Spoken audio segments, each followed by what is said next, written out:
ความกตัญญูเป็นบุอันเป็นนั่นสักขีพยานเป็นเครื่องประกันของคนนั้นคือความดีในความกตัญญูนะความกตัญญูน่ะเป็นเครื่องหมายเป็นอย.ของคนดี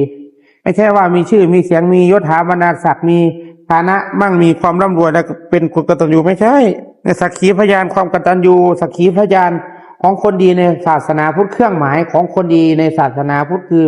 มีความกตัญญูแต่เราก็เป็นโดยมาธรรมชาติในตัวเราเนี่ยเป็นคนมีกตัญญูไปอยู่วัดอยู่ว่ากับครูบาอาจารย์เราไม่ได้มาช่วยสร้างสรรค์อะไรมาก็มาชุบมาเปิกอยู่ได้เลย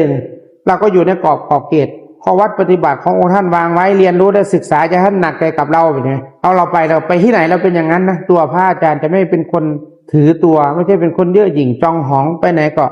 มีคุณธรรมรักษามาแต่ไหนแต่ไรของเราเวลาปฏิบัติภาวนามันก็เลยไม่ค่อยมีเรื่องไม่ค่อยมีปัญหากับใครเพราะว่าเราอยู่ตรงต่อธรรมเนาะเราตรงต่อธรรมมันก็เลยเป็นเรื่องอัศจรรย์กับวิถีของเราความหมาย